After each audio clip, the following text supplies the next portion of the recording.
Happy day to all of you, my dear children. Greetings from Icon School of Excellence. I am M. Santosh Pallavi, your teacher. I am here to teach you all subjects like computer science for 6th grade, 7th and 8th grades. I wish you all safe, doing good and ready to learn. Today, I am bringing you all an interesting topic.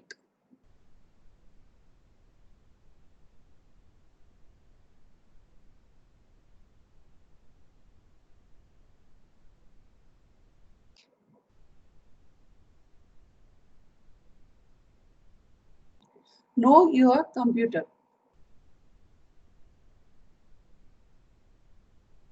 Before I begin, let me try and understand what you already know about this.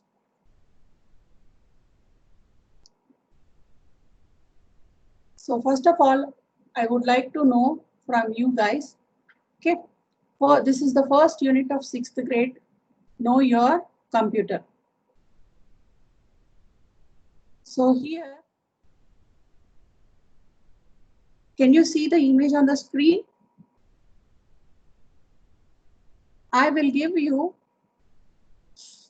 2 minutes to think about this particular picture. And you have to say me, what is this picture all about? Okay. Write down few points about this picture in your notes, and then we will come back after 2 minutes. Please observe the picture carefully.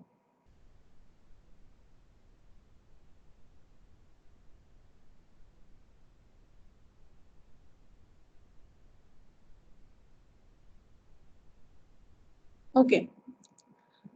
This picture all says about evolution of mobile phone through various generations. Okay. This picture says about evolution of mobile phones through various generations. So here, how many generations are there? 1G, 2G, 3G, 4G, and 5G. Okay. So we will first talk about 1G. Okay. So in 1G, if you see, we have used only single mobile phone for communication purpose. Okay. If you go to 2G, you can see it is used for both communication and data services like SMS and MMS also. Okay, that means from 1G to 2G, what has been included in 2G, we have data services like SMS and MMS. Now coming to the 3G, okay, third generation. So first generation, this is second generation, and this is third generation. Okay, third generation, what are the things we have used here? We have used the mobile phone for communication, data services. Along with that, we have used for web browsing also. Yeah. So web browsing means email, video downloading, picture sharing, and other smartphone technology were introduced in the third generation. Are you getting my point, my students? Okay. In third generation, what we have done, we have taken communication, and then we used the mobile phone for SMS, data services, and web browsing, emailing, downloading pictures, picture sharing, and other things also used in third generation. And this mobile phone supports a wide range of application and was used to increase data transmission at lower cost. Okay, coming to the fourth generation computers. Can you see the picture here? There is a mobile phone with communication, SMS data services, and then web browsing. And then here you have like potential and current application included embedded mobile web access. That means we have used fourth generation mobile phones for gaming services and high definition mobile TV, video conferencing, 3D television, and cloud computing. Okay. Now coming to the fifth generation, currently under development, that intended to improve on 4G.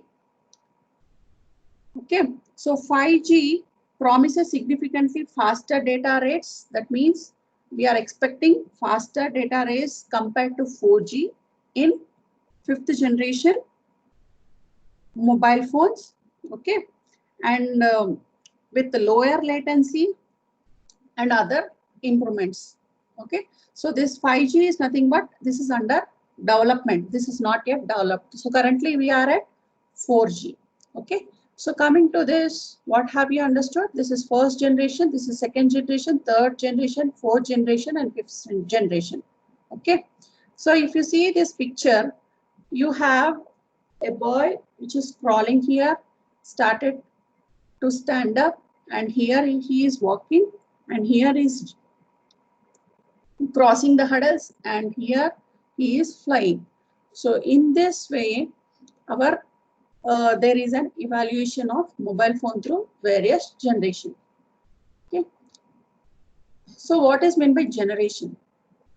Okay, generation is nothing but, in computer terminology, refers to a stage in technology that provides a framework for the growth of the computer industry.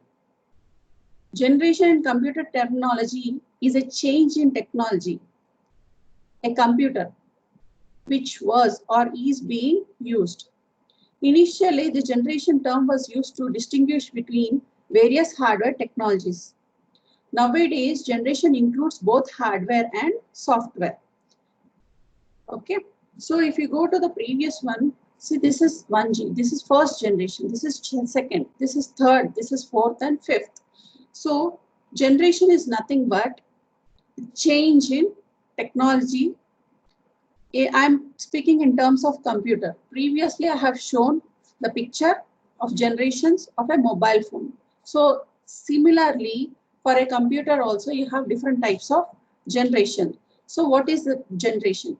Okay, initially generation terms was used to distinguish between varying hardware technologies.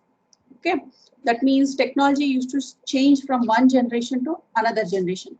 But nowadays, what is happening is generation means nothing but change in both hardware and software, okay, which together make up an entire computer system. So there are 5 computer generation known till date. Okay, how many generations? 5 generations of computers are known till date. So coming to the first generation of computers, which has started in 1945 to 1956.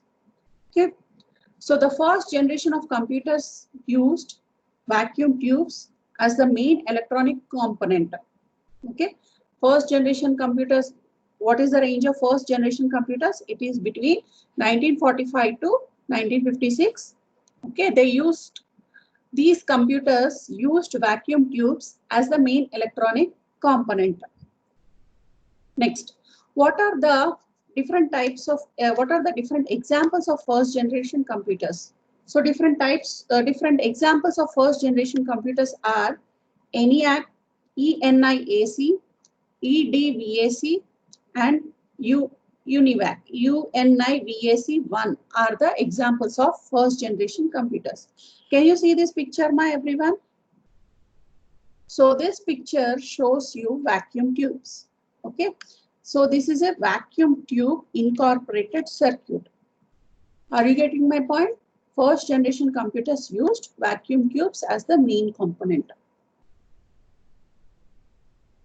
Next, so what are the advantages of first generation computers and what are the disadvantages of first generation computers?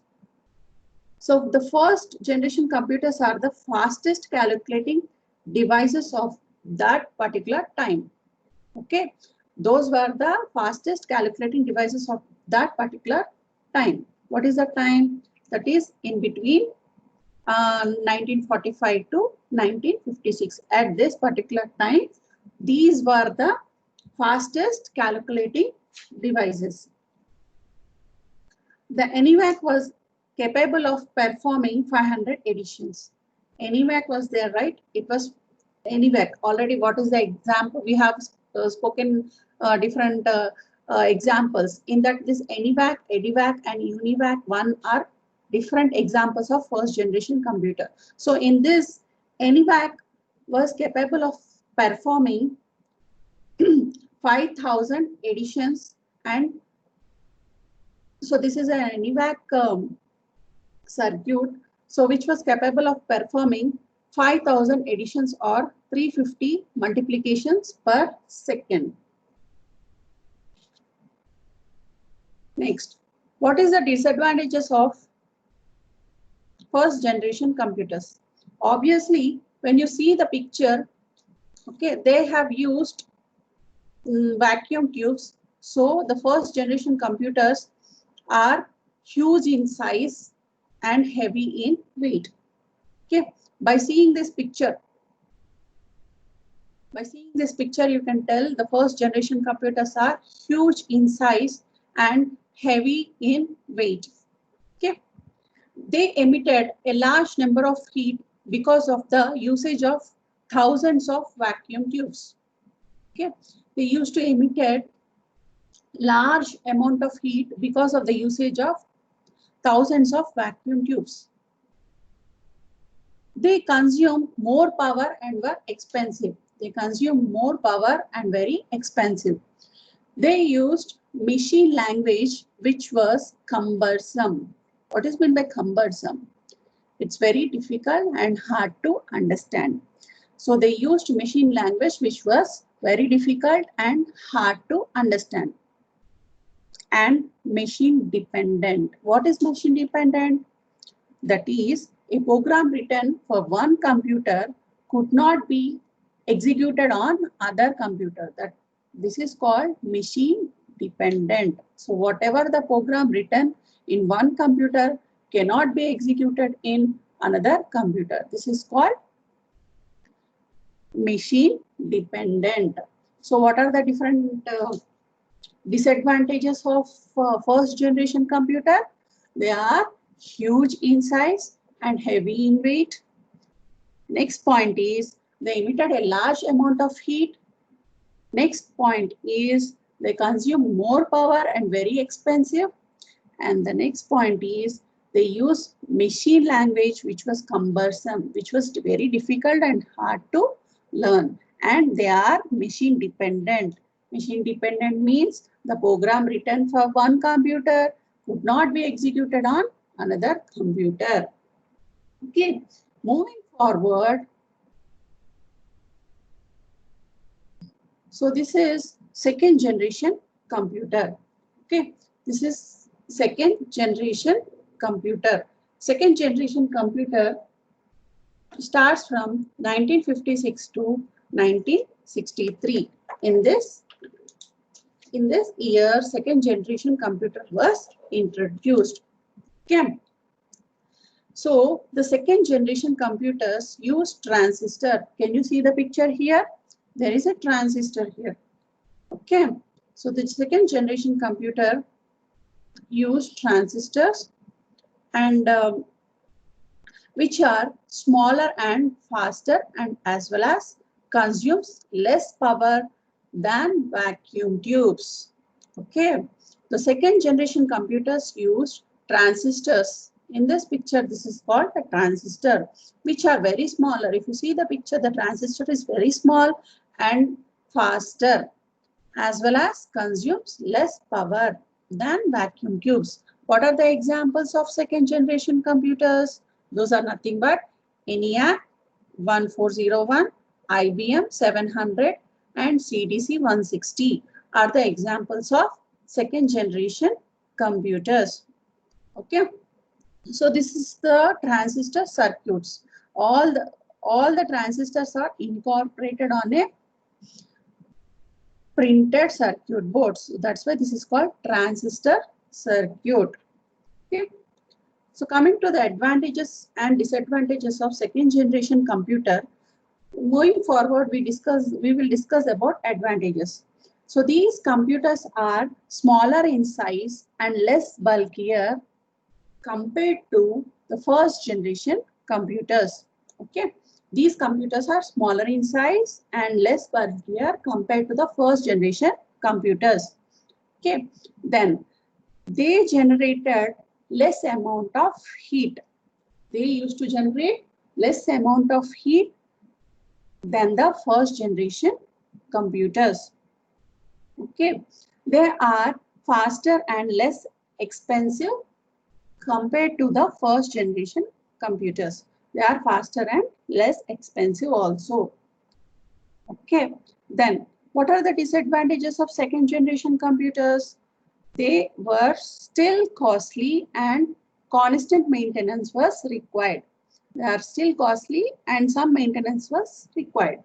They required cooling system.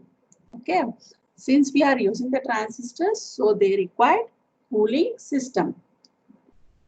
They used punch cards for input. What is meant by this punch card?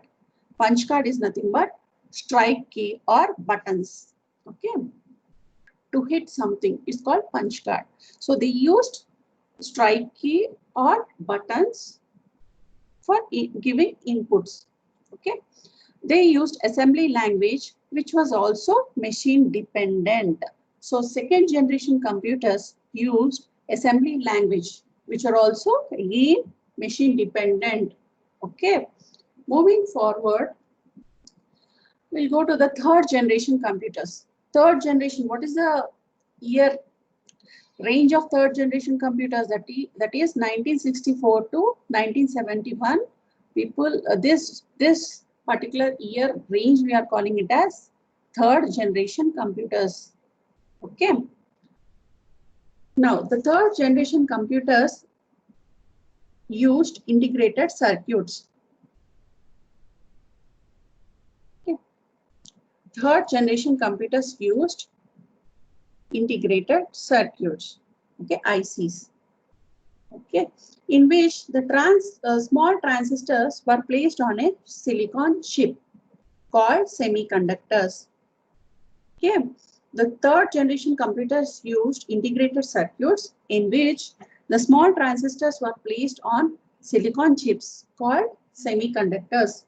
Okay, so what are the examples of third generation computers? It is nothing but IBM 360, ICL 1900 and VAX 750 are examples of third generation computers. So can you see here? This is called a microchip, okay, integrated circuit chip. Okay, so this is integrated circuit, this is an integrated circuit and this is integrated circuit chips. Okay, now what are the advantages of third generation computers? These computers were smaller in size than the computers of earlier generation. Okay, these computers are smaller in size than the computers of earlier generations. Their speed and accuracy were better than the first and second generation computers. Okay, their speed and accuracy were better than the first and second generation computers. They generated less amount of heat and were less expensive than the computers of earlier generation. Okay, so these third generation computers generated less amount of heat and were less expensive than the computers of earlier generation. That means second generation and first generation. Okay, they are based on high-level language, which are easier to understand and machine independent. Can you see here? Here he is saying machine independent, whereas first and second generation computers are machine dependent. This particular third generation computers were based on high-level language and which are easier to understand. This high-level language is very easier to understand and machine independent. That means we can execute program written in one computer could be executed on another computer too. Okay, so what are the other disadvantages of third generation computers? They require air conditioning system. Okay, and highly sophisticated technology was required for the manufacturing of IC chips. IC means here integrated circuit chips. Okay, if you see this, this is the integrated circuit chip, right? For designing this, it requires complicated technology. Sophisticated is nothing but complicated technology which was required for the manufacturing of integrated circuit chips. Okay, so in this picture, can you see the picture here? So this is nothing but integrated circuit chip. So here this is integrated circuit. This is an integrated circuit. This is an integrated circuit. Okay, ma, everyone. So a small activity I'm giving to you. You have to browse the. You can use.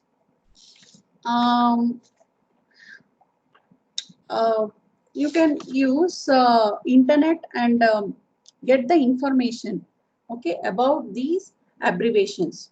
Okay, you can browse the internet and see what are these abbreviations. You have to find out the abbreviations of the following. Okay, ENIAC, ENIAC, EDIVAC, UNIVAC, IBM, CDC, and ICL. So what are the full forms of these? Or you have to find out the full forms of these following um, things. Okay, got it, my children? Questions? Thank you, students.